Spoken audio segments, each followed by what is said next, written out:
the arc, right? So that's kind of it. That's why we did that float across the top. So we have that little bit of a shadow, a little definition between the two. The other thing I did is, I'm not going to be able to do it because of the snow is so wet, but I can show you a little bit. Black. Really watered down. I'll do it across the top. And just a float. You could pre-wet this first and make it a little bit easier if you wanted to. A little, you know, not, it would bleed out a little bit, and then you could mop back into it.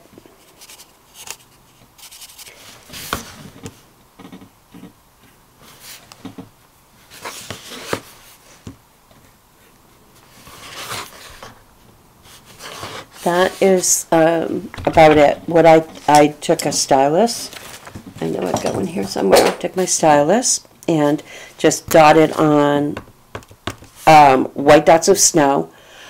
Very selective where I put them. I mean, I could easily get rid of a face if I were to spatter or, you know, just go crazy. I just painstakingly placed the snow, you know, in good places. Like, you know, you don't want to compete with the eye area or anything like that. So, okay, you can see that. And you can also see that black float. I was a little more intense than what I just showed you. But, okay, so I'm gonna show you quick, the arc. I really don't think you should have too many problems with that. The roof and both roofs, the top and this section, will get washed in the bright white.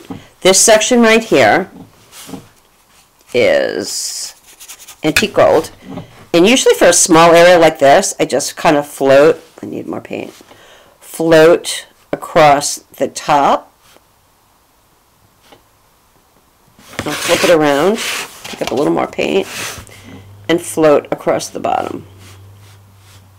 And the way I take care of that little boop right there is I just kind of skirt over it a little bit. And then this, I lightly take my Maxine's mop and just barely apply any pressure, and that's really more to blend and soften than anything. And I'm going to dry this quick and then show you the bottom part.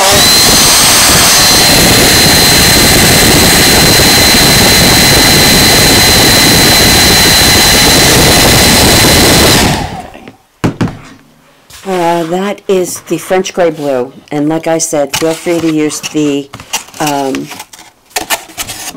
what did I say? Not French. Yeah, French gray blue. Use the light French blue in its place. That, as far as I know to date, is still available. So you know, you can make this dark if you want to. You could even do a solid base coat of the gray blue if you wanted. It kind of doesn't matter. It's just once I start, I feel I like the overall feel of the soft washes everywhere. So, yeah, going way faster than I should, but you get the idea.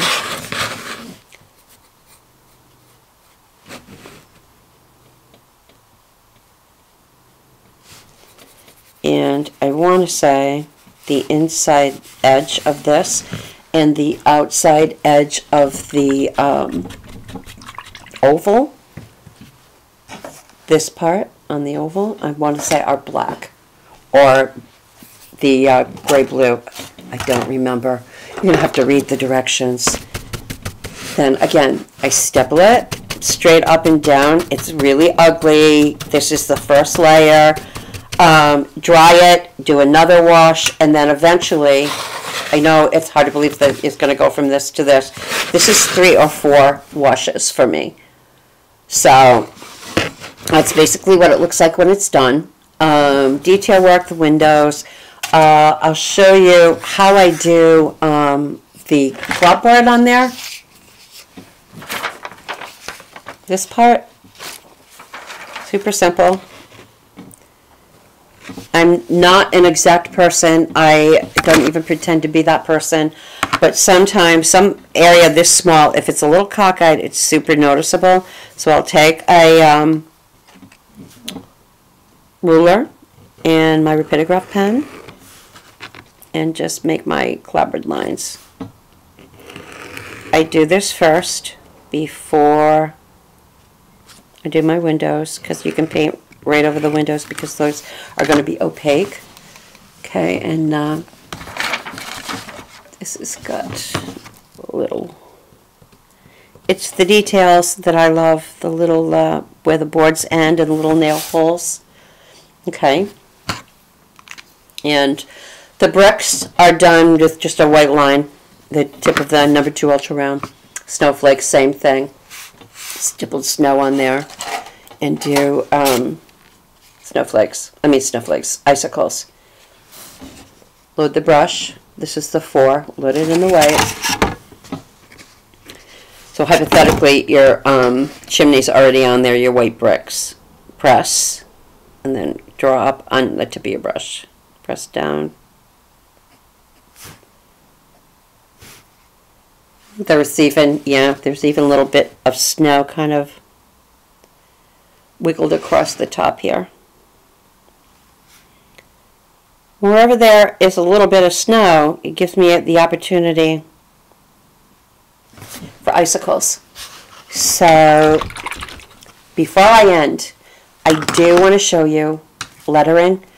Gosh, I know, and it's not just the arcs. I know it's also the 12 days Christmas ornaments, which I just happen to have one here for you to see. You seem to think my lettering is perfect, and it's not. I wish you could see how uneven. I mean, there's not an A that's the same size. It's cockeyed. There are lots of ways of fixing this too. I even did my little checks with the rapidograph pen. So I want to talk to you quickly about these pens.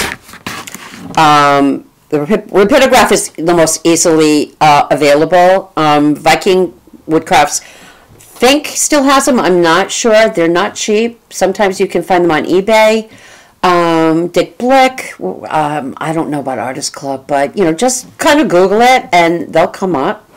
And what I like about it is that it's refillable. Everything unscrews. This little ink chamber comes out. You fill it with your India ink. I like the India ink. I like the depth of color that I get from the India ink. And, I know they're temperamental, but they're not any more temperamental than a permanent marker. So that being said, the Identi pen is something that I have for students when I teach because it's not water soluble. I mean, I never say never, but as far as I know, knock on wood, it is pretty resistant to us painters. There's a thick end on this one and a finer tip end. Obviously, the finer tip end is the one that we always use. So I like the Identi pen, but if I had to choose one permanent marker that I like the best, it's the Faber-Castell Pitt Artist Pen. This one's black. I did my lettering with, I think, brown or actually a burnt sienna India ink in the rapidograph pen for the ARC series, but I'll show you today with the Pitt pen and the rapidograph pen. This, so far, I find is the best, and I like the extra small, very, very fine tip. Like anything, these are very, they're not, I don't want to say you have to be like super careful with them. They're pretty, I take a lot because I'm, especially if I use them, they have to be able to withstand a lot of abuse. However, when you bear down and go to use them, make sure your surface is completely dry. You don't want it wet or damp in any way. That'll just mess your tips up. Also, the lighter your touch, the better this is going to come out, because when you think about it, when you press down, you're going to stop the flow of the ink. And once they start skipping and you get frustrated, that's what we all do. You start bearing down. So the lighter the touch, like barely any pressure at all. And I know it's easier said than done, but it's really true. It'll come out so much better if you use a light touch. So I'm just going to kind of play around on this piece because it's painted and I want you to be able to see it. So, okay, so this is cherish. The word cherish is right over here on the edge. So what I usually do, I just give myself a guideline, and I don't need to print out my lettering. I know you guys do, I get it, but I find once I do that, it never comes out the way I want it to. So if I were home alone and you weren't here watching me, this is how I would do it. Yes, I'm totally showing off. I find doing the printing, or really any kind of small detail, checks, you know, that kind of stitch marks, that kind of thing, I love doing it. It's my therapy, I guess. So this one is near and dear to my heart because this is a January arc, and this is my birth month. So no, I'm not going to tell you how old I am. Yes, I am. I'm going to be 64. I know. Getting there. Okay, so there's Cherish. No, it's not painted. I was going to show you. I'll do it right across the front here. You know what? Wait a minute. Yeah, I will. Okay, so the Pitt pen. What I do allow myself is a little line as a guide. It, you know, if it was around here, around the whole inside of the oval, I would give myself a guideline like that. I kind of eyeball it. I don't really, honest to God, measure anything. I don't. When I start measuring, it always messes up. So, say I was going to do a check border or a verse around here. That's what I would do. And then I would start to write. That would be my guide, right? Understand what I'm saying? Like I said, if I printed this out like with a pencil or something, it wouldn't come out. Trust me, I've been there. It just doesn't work that way. So when you transfer the lettering, the way I do it on the pattern packet is, do I have it here? Yes, I do. Like this is what I would show you, Cherish, right? So it's usually like double lines. And that's how ideally I would like you to transfer it on, the double lines, so that all you would have to do is come in, outline it, and fill it in. And it's really that simple, guys. If you have nice printing and you want to use your own printing, I totally encourage you to do that. It would be amazing. You know, the more relaxed, maybe have a glass of wine. I don't know. I'm just saying, the more relaxed you are, the better it comes out. Oh, what I want to show you, this is great. What I want to show you is, okay, so you're all freaked out. You hate your printing, okay? Wet it. Especially like the India ink, a certain amount of it will come off, but there'll always be a layer that won't. I take kind of a scruffy brush and a paper towel. Boom. See? And you thought you couldn't do it. Now, obviously, this is in the very beginning. If you give this a chance to set, you know, it's a little bit more difficult to get rid of it.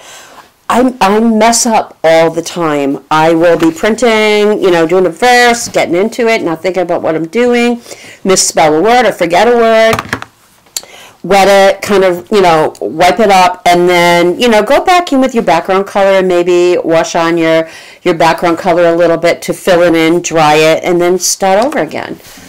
Trust me, if there wasn't a way to fix it, I wouldn't be using rapidograph pens and Pitt pens. So I hope I've answered some of your questions. I hope you've gotten a lot out of this. Please know how much I love and admire what you're doing out there, and your feedback it fills my soul. It keeps me going, and I love you guys, and I hope to pay for you for many years to come. Bye.